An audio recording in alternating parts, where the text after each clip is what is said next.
Hello viewers, welcome to Telugu audio stories. మీరు కనుక ఛానల్ని ఫస్ట్ టైం చూస్తున్నట్లయితే ఛానల్ని సబ్స్క్రైబ్ చేయండి, లైక్ చేయండి. అలానే కథపై మీ విలువైన ఒపీనియన్ని కామెంట్ రూపంలో తెలియజేయండి. ఇక కథలోకి వెళ్దామా? వీడియో చూస్తున్న అందరూ కింద కనిపిస్తున్న హైప్ ఆప్షన్ ఒక వీడియోని ఎంకరేజ్ చేయండి. నా రాజాబాబులో తిరిగి పాతకాలొచ్చింది అని సుజాతమ్మ మెటుకలు వేస్తూ ఉంటే కొడుకు మీద నిలిచిన అందరి కళ్ళలోని భావాలకు మురిసిపోతున్న తల్లి మనసుతో సహస్ర కోసం వెళ్లారు మానస. ఒక్క అభి మాత్రమే ఎప్పట్లా నార్మల్గా ఉన్నాడు. ఎందుకంటే అతనికి మాత్రమే తెలుసు రాజ్ మరొక యుద్ధానికి తనను తాను సిద్ధం చేసుకుంటున్నాడు అని. దానికోసమే అందరినీ తనదైన స్టైల్లో మైమరపించి మాయ చేసి తనకు కావలసిన ఎనర్జీ తీసుకుంటున్నాడు. హీరో అంటే శత్రువులతో పోరాడుతూ తన వారిని భయభ్రాంతుల్లో నిలపడం కాదు. తను ఎటువంటి సిచ్యుయేషన్లో ఉన్నా తన చుట్టూ ఉన్న ఏ చిన్న సంతోషం కూడా మిస్ అవ్వకుండా చూసుకోవడమే రాజ్ స్పెషాలిటీ. దానికోసమే అభి మీద సీరియస్ అయ్యాడు. అభి ఒక్కడిని పాయింట్ చేయకుండా అందరినీ మళ్ళీ గత సంతోషాల్లోకి తీసుకువెళ్ళడానికి బయట పరిస్థితులతో సంబంధం లేకుండా పెళ్లి అంటూ ఇంట్లో అందరినీ బిజీగా ఉంచి డైవర్ట్ చేస్తున్నాడు. తన అనుకున్న వాళ్ళు తప్పు చేసినా సరే ఆ తప్పు నుంచి వారిని ప్రొటెక్ట్ చేసి కాపాడుకుని పనిష్మెంట్ ఇస్తాడే కానీ వదిలిపెట్టడు. చివరి నిమిషం వరకు భగీరథుల్లా ప్రయత్నిస్తూనే ఉంటాడు. అందుకోసమే అవినాష్ ని అందరి నుంచి ప్రొటెక్ట్ చేసి ఇంకా ఈ రోజు వరకు ప్రాణాలతో ఉంచాడు. విషత కోసం డీకేని బెదిరించి గుప్పెట్లో పెట్టుకుని ఆడించిన ఒక సైడ్ కొడుకు జతిన్ని కాపాడుతూనే మరొక సైడ్ వాడిని అడ్డం పెట్టుకుని తన పని పూర్తయిన తర్వాత ఆస్తులన్నిటినీ తిరిగి జతిన్ పేరు మీద ఇచ్చేశాడు. ఇక ముఖేష్ తెలివి తక్కువతనానికి జాలిపడి ప్రాణం తీయకుండా చేసిన తప్పులకు జైలుకు పంపించాడు. వాడికి ప్రామిస్ చేసింది కూడా అదేగా, కష్టపడకుండా 3 పూట్ల అన్ని వాడి కాళ్ళ దగ్గరికి వచ్చే కంఫర్ట్ సెట్ చేస్తానని. చెప్పినట్టే మాట తప్పకుండా చేసేశాడు మన బలుపు బాబు. అసలైతే యామిని కూడా వెళ్ళాలి. కాకపోతే ఆవిడ వయసుకి జైలుకు వెళ్ళినా చేసేది ఏమీ ఉండదు. 3 పూట్ల తిని కూర్చోవడం తప్ప. ఆ రాక్షసి తల్లి పెంపకం వల్లే కదా ముఖేష్ ఇంత మూర్ఖంగా తయారయ్యాడు. అందుకే ఆ రుబ్బురువులు కొవ్వు కరిగేలా బయట నుంచి తిత్తి తీస్తున్నాడు. ఇక స్నేహితులని తన 5 కుటుంబాలని ఎన్ని సంవత్సరాలు కన్నీళ్లు పెట్టించి సహస్రను తన కడుపులో ఉన్న పసి ప్రాణాలను చంపడానికి కూడా ప్రయత్నించిన వాళ్ళ గతి ఏమవుతుందో ఇక వేరే చెప్పనక్కర్లేదు. రాజులో ఉన్న ఈ ఫీచర్స్ వల్లే అభి అప్పుడు ఇప్పుడు కూడా ఆ బలుపు బాబుకి మొదటి ప్రయారిటీ ఇచ్చేది. ఆ స్నేహం కోసం నిలబడేది. వెళ్దాం అంటూ కార్ స్టార్ట్ చేయడమే ఎక్కిన తరంతో గేటు దాటుతున్న అభి సైడ్ వ్యూ మిర్రర్ లో చూశాడు టెర్రస్ పై ఉన్న ప్రీతిని. కింద జరుగుతున్నదంతా పైనుంచి చూస్తున్న ప్రీతి ఎమోషన్స్, రాజ్ పైన ప్రేమ ఇంకా రహస్యమే. అందరినీ టచ్ చేసినా రాజ్ ఇంకా రహస్యాన్ని టచ్ చేయలేదు. కనీసం తనతో మాట్లాడడం కూడా లేదు.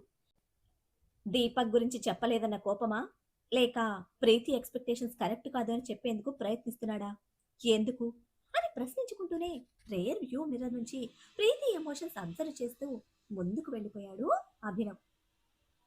కిందకి వచ్చిన ప్రీతికి దీపక్ నుంచి ఫోన్. లిఫ్ట్ చేసి మాట్లాడుతున్న తన భయం, దీపక్ బెదిరింపులు అభి టీం ట్రేస్ చేస్తోంది. నువ్వు ఇప్పుడు రావాలి ప్రీతి, నేను చాలా హ్యాపీ మూడ్లో ఉన్నాను. I want you badly. నువ్వు రాకపోతే నీ ప్లేస్లోకి వేరే వాళ్ళు వస్తారు. బట్ అది నీ ఫ్యామిలీ నుంచి అవుతుంది. మైరా స్కూల్కి వెళ్ళింది. వాళ్ళ మమ్మీ శాలిని హాస్పిటల్కి వెళ్ళింది. నిరుపమ వాళ్ళ ఫాదర్తో కలిసి బయటకు వచ్చింది. ఇంకా అభి పెళ్ళం 11:45కి ప్రోగ్రాం కోసం బయటకు వస్తుంది. నీ వాడు ఎంత పెద్ద హీరోయినా అందరినీ సింగిల్ హ్యాండ్తో ప్రొటెక్ట్ చేయడం ఇంపాసిబుల్. పెళ్ళాన్ని కోటలో సెక్యూరిటీ మధ్య దాచుకున్నాడు. బట్ అందరినీ అలా దాయలేడు కదా. ఈరోజు, రేపు, next day, after next day నువ్వు ఎన్ని రోజులు నన్ను అవాయిడ్ చేస్తావో అన్ని రోజులు అందరి మీద ఫోకస్ చేస్తాను అని వావి వరుసలో మర్చిపోయినా ఆ త్రాస్తుడు నీచాతి నీచంగా బెదిరిస్తూ ఉంటే stop it, just stop it అని వాష్రూమ్లో గొంతు చించుకొని అరుస్తున్న ప్రీతి గట్టి గట్టిగా ఏడుస్తూ ఉంటే తన భయానికి వికృతంగా నవ్వుతున్నాడు దీపక్. వస్తాను, కానీ నువ్వు మాత్రం ఎవరి జోలికి వెళ్లకు, నువ్వు చెప్పినట్టే వస్తాను అని ఏడుస్తూ చెప్తున్న ప్రీతిని ఎటువంటి ఎమోషన్ లేకుండా ఎప్పుడొస్తావు అంటూ నిర్లక్ష్యంగా నిలదీశాడు దీపక్. ఎప్పుడు అంటే ఎలా చెప్పను, నా చుట్టూ ఎప్పుడు నా ఫ్యామిలీ ఉంటుంది. జ్యువెలరీ షాపింగ్కి బయటికి వస్తాం, ఆ టైంలో మేనేజ్ చేసి వస్తాను అని నమ్మకంగా చెప్తున్న ప్రీతి గొంతులో వినిపిస్తున్న భయానికి గుడ్, వెయిట్ చేస్తూ ఉంటా. కాల్ కట్ చేశాడు దీపక్. కాల్స్ కంప్లీట్ అవ్వడమే అభి రాజుని చూశాడు. ఆ చూపులో ఒక లోతైన భావంతో పాటు అనుమానం, అసహనం, ఇంకా అసహ్యం కూడా కనిపిస్తూ ఉంటే రాజ్లో ఎటువంటి ఎక్స్ప్రెషన్ లేదు. ఇన్స్పెక్టర్ మాత్రం పోలీస్ మూవీలోని సాయి కుమార్ లెక్క ఫైర్ అయిపోతూ, వీడు చాలా ఓవర్ చేస్తున్నాడు సార్, వీడిని ఇలానే వదిలేస్తే చాలా ప్రమాదం, ఈ లొకేషన్కి మన వాళ్ళని పంపితే చాలా ఈజీగా పట్టుకోవచ్చు అని ఆవేశపడిపోతున్నాడు ఇన్స్పెక్టర్. మీ సార్ ఏది చెప్తే అది చెయ్యి, ఈ లొల్లిలో మనకు అంత నాలెడ్జ్ లేదు అని సింపుల్ గా చెప్పి లేచిన రాజ్ హంసపాపిచ్చిన కనెక్టివ్ పిన్ అభి చేతిలో పెట్టి, మనకి ఎక్కువ టైం లేదు తెలుసుగా అని హెచ్చరించి వెళ్ళిపోతే, ఏం చేయమంటారు అన్నట్టుగా ఊగిపోతున్నాడు ఇన్స్పెక్టర్. డీజీపీ సార్తో నేను మాట్లాడాను, మీరు యాక్షన్లోకి దిగండి అని ఇన్స్పెక్టర్ని మోటివేట్ చేసి పంపిన అభి ఫస్ట్ డీజీపీకి కాల్ చేసి మాట్లాడి పర్మిషన్ తీసుకున్నాడు. ఆ నెక్స్ట్ రాజ్ ఇచ్చిన పిన్ తన టీంకి ఇచ్చి కేర్ఫుల్ గా హ్యాండిల్ చేయమని చెప్పి మినిస్టర్ కేసు మీద బయటకు వెళ్ళాడు అభి. ఇక ఆఫీస్కి రావడమే హంసపాప కోసం రాజ్ ఫోన్ చేస్తే మానస గారు లిఫ్ట్ చేసి నిద్రపోతుంది అని చెప్పడంతో, ఓకే డిస్టర్బ్ చేయొద్దుమా, ఈవినింగ్ ఎర్లీగా వచ్చేస్తాను అని చెప్పి కాసేపు మాట్లాడి తిరిగి తన వర్క్లో పడిపోయాడు రాజ్. దీపక్ కోసం తన టీంతో కలిసి ట్రేస్ చేసిన లొకేషన్కి వచ్చాడు ఇన్స్పెక్టర్.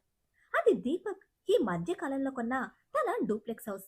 డోర్స్ పగలగొట్టి లోపలికి వెళ్లి చెక్ చేసిన ఇన్స్పెక్టర్ టీంకి దీపక్ మాత్రమే కాదు, అసలు పనికొచ్చి ఏమీ దొరకలేదు. వెంటనే డీజీపీకి ఇన్ఫార్మ్ చేసి అభికి ఫోన్ చేసి అదే విషయం చెప్పాడు ఇన్స్పెక్టర్. ముందుగా ఊహించినదే అది. అయితే పోలీస్ డిపార్ట్మెంట్ ఇన్వాల్వ్ అవ్వడం ఇక్కడ అవసరం. అందుకే రాజ్ సైలెంట్ గా ఉంటే ఇప్పుడు అభి ఓకే అని సింపుల్ గా తీసుకున్నాడు. డ్రగ్స్ మ్యాటర్లో డీజీపీ సార్ చాలా సీరియస్ గా ఉన్నారు, వెంటనే వాడి కోసం సెర్చింగ్ స్టార్ట్ చేయమన్నారు అని ఆర్డర్స్ గురించి చెప్పడంతో, డూ యువర్ డ్యూటీ, ఏదైనా ఇన్ఫర్మేషన్ తెలిస్తే నాకు కూడా చెప్పండి అని వాళ్ళని మోటివేట్ చేస్తూనే తన అవసరం గురించి ముందుగానే అప్లికేషన్ పెట్టాడు అభి. సెర్చింగ్ స్టార్ట్ అయిన 2 గంటలకి దీపక్ చెంచగాడి నుంచి ఫోన్ మోగింది. చల్లగా గూట్లో దాక్కొని దందాలు చేస్తున్నామని ప్రశాంతంగా ఉన్నవాడి గుండె రైలు ఇంజన్ల దడదడలాడిపోయి ఇన్ఫర్మేషన్ చెప్పాడు ఫోన్ చేసినవాడు. గుండెల మీద చేయి వేసుకుని దీపక్ దగ్గరికి పరుగు మీద వచ్చినవాడు చెమటలు కక్కుతూ బయట జరుగుతున్న సర్చింగ్ గురించి దీపక్కి చెప్పడమే తోక తొక్కిన తాచులా లేచాడు దీపక్. మన కోసం ఆ హీరో వస్తాడనుకుంటే పోలీసులు వెతకడం ఏంట్రా అంటూ వాడి సర్వెంట్ బ్రెయిన్ కి సాన పట్టడం మొదలుపెట్టాడు దీపక్. మురికి సరుకు క్లియర్ చేయగా వచ్చిన డబ్బంతా చెంచాగడి చేతిలో పెట్టి, తేడా వస్తే తలకాయలు ఎగిరిపోతాయి, నేను చెప్పే వరకు ఈ మనీ నీతోనే ఉంచు అని తను సెలెక్ట్ చేసుకున్న సేఫ్ ప్లేస్ కి పంపించాడు ఫస్ట్. డబ్బు తప్పించగలిగినంత ఈజీ కాదుగా తను తప్పించుకోవడం. డ్రగ్స్ చిన్న విషయం కాదు, డిపార్ట్మెంట్ అంత ఈజీగా వదిలిపెట్టదు. పోలీసుల వరకు వెళ్ళింది అంటే ఎక్కడున్నా బయటకు లాగి బొక్కలో పడేస్తారు. ఏం చేయాలి, ఎలా తప్పించుకోవాలని దారులు వెతుక్కుంటూ వరుసగా అందరికీ ఫోన్లు కొడుతున్నాడు. డ్రగ్స్ సప్లై చేస్తున్నంత వరకు దీపక్తో సంబంధాలు నేర్పిన అందరూ సిటీ దాటిపోవడానికి ప్రిపేర్ అయ్యి దీపక్ కాల్ అటెండ్ చేయడం లేదు. ఒకరిద్దరు అటెండ్ అయినా తన వల్ల కాదు అని చేతులెత్తేసి మళ్ళీ చేయొద్దని వార్నింగ్లు కూడా ఇచ్చేశారు. ప్రీతి ఐడియాస్ ఫాలో అయినంత ఈజీ కాదు ఇప్పుడున్న ప్రాబ్లంని ఫేస్ చేయడం. టెన్షన్తో చుక్కలు కనబడుతూ ఉంటే దిక్కులు దద్దరిల్లేలా అరుస్తూ జుట్టు పీక్కుంటున్న దీపక్కి నిమిషానికి తరుముకొస్తున్న ప్రాబ్లంకి వన్ అండ్ ఓన్లీ సొల్యూషన్ గా ప్రీతి కనిపించడంతో వెంటనే ఫోన్ కొట్టాడు దీపక్. ఫ్యామిలీతో కలిసి లంచ్ లో ఉంది ప్రీతి. ఆఫీసులకి, హాస్పిటల్కి, కాలేజీలు, స్కూల్కి వెళ్లాల్సిన వాళ్ళు తప్ప మిగిలింది మానస, శారద గారు, సుజాతమ్మ ఇంకా సహస్ర, ప్రీతి కావడంతో అందరూ కలిసి కూర్చున్నారు. ఇంటి మనిషిగా ట్రీట్ చేసే పెద్దమ్మని కూడా కూర్చోమంటే సున్నితంగా మానస గారి మాటను తోసిపుచ్చి అందరికీ వడ్డిస్తున్నారు. సహస్ర స్పెషల్ డైట్ చూసుకుంటున్న జియా తన వరకు కావలసినవి స్పెషల్ గా మానస గారికి ఇచ్చి మిగతా అందరికీ పెద్దమ్మతో పాటు సర్వ్ చేస్తుంది. మోహన్, నిరుపమ్మ బయటకు వెళ్లారు. దాని గురించి శారద్ గారిని అడిగారు మానస. కాశీ ప్రయాణం తర్వాత నేరుగా తరణ్ ఇక్కడికే తీసుకురావడంతో ఒకసారి ఇంటికి వెళ్ళాలి అనుకున్న మోహన్ గారు చెబితే వెళ్ళనివ్వరని నిరుపమ్మని తీసుకుని చెప్పకుండా ఇంటి దాకా వెళ్లారు. అదే విషయం ఇబ్బంది పడుతూ శారద గారు చెప్తూ ఉంటే, ఒక మాట చెప్తే కారులో వెళ్లేవాళ్ళు కదా, ఆడపిల్లతో ఇలా చెప్పకుండా వెళ్ళడం ఏం బాగాలేదు శారదా, సర్లే నేను మోహన్ వచ్చాక మాట్లాడతాను అని మానస గారు చిరుకోపంతో చెప్పడంతో శారద గారు అప్పటికైతే ఇబ్బందిగా సరే అన్నారు. ఉదయం నుంచి భర్త ప్రవర్తనలో మార్పు ఆవిడికి మింగుడు పట్టలేదు. చెప్పకుండా ఏది చేయని మనిషి ఇలా చేయకుండా ఆడపిల్లతో ఇంటి దాకా వెళ్ళి వస్తాను అనడం, అవినాష్ గురించి ఎవరి దగ్గర ఏది ప్రస్తావించొద్దు అని హెచ్చరించడం, అన్నిటితో శారద గారి ఆలోచన రకరకాలుగా పోతూ ఉంటే కొడుకు మొహంలో ఎన్ని సంవత్సరాల తర్వాత తిరిగి కనిపిస్తున్న నిజమైన ఉత్సాహానికి ఆ సంతోషమంతా కోడల మీద చూపిస్తున్న మానస గారు గోరు ముద్దలు తినిపిస్తున్నారు. ల్యాప్టాప్తో కూర్చున్న సహస్ర పనిలో పనిగా మోహన్ గారి మ్యాటర్ రాజ్కి టెక్స్ట్ మెసేజ్ పంపితే, తినేటప్పుడు కూడా ఈ డబ్బాలేంటే అని మానస గారి కసిరి లాగేసుకున్నారు. అత్తమ్మా, ఇంపార్టెంట్ ఫైల్, అదొక్కటి చూసి తీసేస్తాను అని రిక్వెస్ట్ చేస్తూ ఉంటే కోపం కుమ్మరించడానికి అన్నట్టు కళ్ళు పెద్దవి చేశారు మానస. ప్లీజ్ అంటూ అత్తగారి గడ్డం పట్టుకుని సహస్ర కళ్ళు చిన్నవి చేస్తూ ఉంటే ఇద్దరిని కళ్ళప్పగించి చూస్తోంది ప్రీతి. అస్సలు చెప్పిన మాట వినడం లేదే, నీకు అత్తగారన్న భయం లేకుండా పోతుంది అని మానస గారు సాధింపులు మొదలు పెడితే, అత్తమ్మా, తిప్పి తిప్పి మొదటికి తెచ్చినట్టు మళ్ళీ అక్కడికి రావద్దు. మీ అబ్బాయి నా నెత్తి మీద పడేసి వెళ్ళిపోయాడు, చూడాలి కదా అని తెలివిగా రాజ్ని అడ్డం వేసింది హంసపాప. కొడుకు దగ్గరికి వచ్చేసరికి ఆగుతారు అన్న ఆలోచన సహస్రది. అసలు కన్నా వడ్డీ ముద్దన్నట్టు కొడుకు కన్నా రాబోయే వారసులకే ప్రయారిటీ ఇచ్చిన మానస గారు వెంటనే ల్యాప్టాప్ ప్రీతి వైపుకు తోసి తినేసి ఆ సంగతేంటో చూడమని హుకుం జారీ చేయడంతో సహస్ర ముఖం కందగడ్డలా మారిపోతే ప్రీతి ముఖం కన్ఫ్యూజన్లో ఇరుక్కుపోయింది. ప్రీతి వైట్ పెయింట్ ఫేస్ కి ఏంటే నీకు తెలీదా అని అనుమానంతో నిండిన గద్దింపుతో అడిగారు మానస. ఎవరి ప్రాజెక్ట్ వాళ్ళే చూడాలాంటి అని తన సహజమైన ఎక్స్ప్లెనేషన్ ఇవ్వడానికి ట్రై చేస్తూ ఉంటే, అవునత్తమ్మా, దిస్ ఇస్ మై ప్రాజెక్ట్ అంటూ తిరిగి ల్యాప్టాప్ తీసుకోవడానికి చూస్తున్న సహస్ర చేతి మీద ఒక్కటి వేసి, తినేటప్పుడు ముట్టుకున్నావో చేతులు విరుగుతాయి అని గద్దింపుతో హెచ్చరించేసరికి అత్తగారి ఇష్టమైన కోడలుగా ముద్దుగా తినడానికి హ్యాండ్స్ వెనక్కి తీసుకుంది సహస్ర. చదువుకున్న వాడికన్నా చాకలాడే మేలని ఊరికే అనలేదు, ఏంటో ఏబిసిడీలు కొట్టుకోవడానికి కూడా వంతులేసుకుంటున్నారు అని విడ్డూరం వడ్డించింది సుజాతమ్మ. ఆ ఒత్తులకి వడ్డనలకి మొహం చూసుకున్న ప్రీతి సహస్ర ఇద్దరిని నీరసం కమ్మేస్తే, నీకు చెప్పడం కాదు, వాడొచ్చాక వాడినే నిలబట్టి చెప్తాను. నీకు ఇటువంటి పనులు ఇవ్వద్దని మీ మావయ్యకి వాడికి చెప్తే గాని నువ్వు తిన్నగా వినవు అని ఒక పక్క కసురుతూనే కొసరి కొసరి తినిపిస్తున్న మానస గారి ప్రేమకి అచ్చిరువై చూస్తున్నారు ప్రీతి శారద గారు. అభిమానంతో పండుతున్న ఈ ఫ్యామిలీ ఎమోషన్స్ డిస్టర్బ్ చేస్తూ దీపక్ నుంచి ప్రీతికి కాల్. నెంబర్ చూడడమే టక్కున ఫోన్ తీసుకుని లేచి వెళ్ళిపోయిన ప్రీతి కంగారుకి సహస్ర ఒక కన్ను అటు వేసింది. ప్రశాంతంగా పిల్లలు తినడానికి కూడా లేకుండా పోతోంది. ప్రశాంతంగా పిల్లలు తినడానికి లేకుండా పోతుంది అని ఫీల్ అవుతున్న మానస గారు, తర్వాత మాట్లాడొచ్చు కదా అంటూనే ఉన్నారు ప్రీతిని ఉద్దేశించి. అది వినిపించుకునే స్టేజ్లో లేని ప్రీతి తిరిగి రిప్లై కూడా ఇవ్వకుండా ఫోన్తో బయటకు వెళ్ళిపోయింది.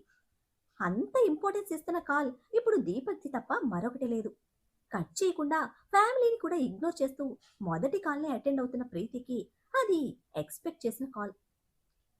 వస్తానని చెప్పాను కదా అంది ప్రీతి లిఫ్ట్ చేయడమే చికాకు పడుతూ. నువ్వు వచ్చేదాకా నీ వాడాగేలా లేడు, ఏదో ఒకటి చేసి వన్నాపు అని ఫాస్ట్గా ప్రెజెంట్ సిచ్యువేషన్ ఎక్స్ప్లెయిన్ చేసి, పోలీసులు ఇన్వాల్వ్ అయితే ఫాస్ట్గా నా బిజినెస్ మీద ఫోకస్ చేస్తారు, దొరికితే లైఫ్ పడుతుంది, తెలుసు కదా, ఏ ఒక్కరిని వదలను, ఇదంతా నువ్వు వాడు కలిసి చేయిస్తున్నారని స్టేట్మెంట్ ఇస్తాను. పోలీసులు నా కొత్త అడ్రస్లో వెతికారు, అక్కడి నుంచి కంపెనీకి వస్తే ఫస్ట్ నిన్నే క్వశ్చన్ చేస్తారు, నీకు మాత్రమే నా ప్రెజెంట్ అడ్రస్ తెలుసు, బీ కేర్ఫుల్ ప్రీతి, నాకు కావాల్సింది దక్కకపోతే మీ అందరి జీవితాలు సర్వనాశనం చేస్తాను, క్లియర్ చేసి వచ్చి కలువు అని ఆర్డర్ వేసి దీపక్ కాల్ కట్ చేయడమే నిలువు కాళ్ళ మీద నేలకు జారిపోయింది ప్రీతి. అనుకోని ఉపద్రవం ముంచుకు వస్తూ ఉంటే తన చుట్టూ మరింత బిగుసుకుంటున్న పరిస్థితుల మధ్య ఊపిరాడడం లేదు తనకి. 2 నిమిషాల ఫోన్ కాల్కి పావుగంట తల పట్టుకున్న ప్రీతి తిరిగి ఏమీ లేనట్టే లోపలికి వచ్చి తన ప్లేట్లో ఉన్న ఫుడ్ వరకు ఫినిష్ చేసి మానస్ గారు అడుగుతూ ఉన్న పట్టనట్టే పైకి వెళ్ళిపోయింది. అన్నీ బాగున్నాయి అనుకుంటే ఇప్పుడు దీనికేమైంది అని సుజాతమ్మ వాపోతూ ఉంటే, నువ్వన్నిటికీ భూతద్దంలో చూడక సుజాతమ్మ, ఇంట్లో ఉన్న సహస్రకే క్షణం తీరుకుండట్లేదు, ఇక బయటకు వెళ్ళి పనిచేసే పిల్ల, దానికి ఎన్ని పనులున్నాయో అని సుజాతమ్మను వారించారు మానస. అది నార్మల్ కాల్ కాదు అని సెన్స్ చేసిన సహస్ర వెంటనే అభిరాజ్ ఇద్దరికి ఇన్ఫార్మ్ చేసి బయటకు వెళ్తే ఎవరూ లేరు అని మెన్షన్ చేసింది. డోంట్ వరీ, సెక్యూరిటీ ఉంటుంది అని రాజు నుంచి రిప్లై. అభి మాత్రం చూడలేదు. చెప్పమని పర్టికులర్గా చెప్పాడు అభి. ఇప్పుడు చెప్పకుండా వెళ్తే ఏమవుతుందో మరి. ఈ డిస్కషన్ జరుగుతూ ఉండగానే వచ్చారు మోహన్, నిరుపమ. ముందుగా అన్నట్టు చెప్పకుండా వెళ్ళినందుకు నిరుపమను ముందు పెట్టి మోహన్ గారి మీద కూడా చిరుకోపం చూపించిన మానస గారి అభిమానానికి మౌనం వహించారు మోహన్. ఏ పనైనా సరే ఒక మాట చెప్పి వెళ్తే శారదకు నీ గురించి ఆందోళన ఉండదు, మీరిక మీదట ఇలా చెయ్యొద్దు అని మరోసారి గట్టిగా చెప్పి కూర్చోండి వడ్డిస్తాను అనడంతో భార్యను చూస్తూ కూర్చున్న మోహన్ గారికి నిరుపమకి ఆవిడే వడ్డించారు. నేను వడ్డిస్తానక్కా అంటూ శారద గారు చొరవగా అందుకోవడానికి చూసినా మరేం పర్వాలేదు, మరిది గారికి నేను పెడతాను, చారు వేడి చేసి తీసుకురా అని శారద గారికి పురమాయించి నిరుపమ చదువు గురించి అడుగుతూ పక్కనే కూర్చున్నారు మానస. అత్తగారి పక్కకు చేరి అందరితో పాటు మీ గురించి కూడా చూసుకోవాలత్తమ్మా అంటూ వడ్డించింది సహస్ర. చూసావా సుజాత, నా కోడలు ఎంత పెద్దరికం తెచ్చిపెట్టుకుందో అని సహస్రకు వేళ్లు విరిచి తినడం మొదలు పెడితే మోహన్ గారి బయటకెందుకు వెళ్లారో చెప్తున్న మాటలతోనే భోజనాలు పూర్తయ్యాయి. ఈలోపే డ్రెస్ మార్చుకుని కిందకి వచ్చింది ప్రీతి. ఎక్కడికైనా వెళ్తున్నావా అంటూ మానస్ గారు ప్రశ్నిస్తూ నిలిపేస్తే, హా ఆంటీ, చిన్న ఇంపార్టెంట్ వర్క్, డ్రైవర్ని తీసుకుని వెళ్తాను అని కదిలింది. ఇప్పుడు షాపింగ్కి వెళ్ళాలి కదా అంటూ మళ్ళీ అడ్డుపడింది సుజాతమ్మ. నేను మధ్యలో జాయిన్ అవుతాను సుజాత అని నిలవకుండా వెళ్ళడానికి హడావిడి పడుతున్న ప్రీతి ముఖం నిండా సన్నటి చెమటలు. అది అబ్జర్వ్ చేస్తున్న సహస్రకు ఎందుకో భయంగా అనిపిస్తూ ఉంటే, ఒక్కదానివే వద్దు ప్రీతి అంటూ గబాల్ల ఎదురొచ్చి తనని ఆపే ప్రయత్నంతో హ్యాండ్స్ పట్టుకుంటే, Sahasra please, it's really very urgent, వెళ్ళాలి అంటూ విడిపించుకొని వెళ్ళడానికి చూస్తున్న ప్రీతిని ఈసారి మానసగారు ఆపారు. ఏదైనా అనుకున్నప్పుడు ఎవరైనా అడ్డుపడుతుంటే ఒక నిమిషం ఆగాలి, హడావిడి మాని ఒక నిమిషం కూర్చో అని మానసగారు గదిమినట్టి చెప్పడంతో ఇక తప్పక కూర్చుంది. కానీ కుదురులేదు ప్రీతి మనసుకి మెదడుకి. ఆవిడ సెంటిమెంట్ కోసం కూర్చున్న అర నిమిషానికే లేచి, ఫ్రెండ్ హాస్పిటల్లో ఉందాంటీ, ఫాస్ట్గా వెళ్ళాలి అని త్వరపడుతూ ఉంటే, నా కోడలు ఏ ఆలోచనతో చెప్పిందో తెలియదు, ఒక్కదానివే మాత్రం వద్దు, జియాని తీసుకువెళ్ళు, ఇద్దరు కలిసి షాపింగ్కి వచ్చేయండి అని మానసగారు అంటుంటే, పోనీ నేను కూడా వెళ్ళనా అని నెమ్మదిగా అడిగారు మోహన్. ప్రీతి కావడంతో ఇప్పటి వరకు రెస్పాండ్ అవ్వలేదు మోహన్. అయితే ఆడపిల్లలన్న ఆలోచనతో ఇక ఉన్న బట్టలే కడిగిన ఆయన మాటకి ఒక్క నిమిషం ఆలోచించిన మానస గారు తీసుకువెళ్ళమన్నారు. తను వెళ్తున్న సిచ్యువేషన్కి మోహన్ గారిని తీసుకుపోవడం ప్రీతికి అస్సలు ఇష్టం లేదు. ఇటు నిరుపమకు కూడా ఇష్టం లేదు. కేవలం మానస గారి ముఖం చూసి మోహన్ గారు వెళ్తాను అంటే అదే మానస గారి ప్రేమకి నిరుపమ, శారద గారు మౌనం వహించారు. జియా నీకు తోడుగా ఉంటుంది, ఏదైనా అవసరం ఉంటే అంకుల్ చూసుకుంటారు, త్వరగా వెళ్ళి షాప్కి వచ్చేయండి అని మానస గారు గట్టిగా చెప్పడంతో ఇక తప్పక ఇద్దరితో కలిసి బయటపడింది ప్రీతి. ప్రీతి జర్నీ దీపక్ కోసం. తరుముతున్న ప్రమాదానికి ఎదురు వెళ్తున్న ప్రీతికి తోడుగా మోహన్ గారు, జియా. మరిప్పుడు ప్రీతి ఏం చేయబోతోంది? పోలీసులు దీపక్ వరకు వెళ్లకుండా ఆపడం ప్రీతి వల్ల అవుతుందా? రాజ్ అభి ప్రయత్నానికి వ్యతిరేకంగా ప్రీతి ఏం చేయగలదు? ప్రీతికి తోడుగా వెళ్తున్న జియా మోహన్ గారు కూడా ప్రమాదంలో చిక్కుకుంటారా? ఇప్పుడు అభిరాజ్లో నెక్స్ట్ మూవ్ ఏమిటి? ఏం జరుగుతుందో తెలియాలంటే నెక్స్ట్ ఎపిసోడ్ని ఫాలో చేయండి. అలానే ఈ ఎపిసోడ్ని లైక్ చేయడం మాత్రం మర్చిపోకండి. Bye friends.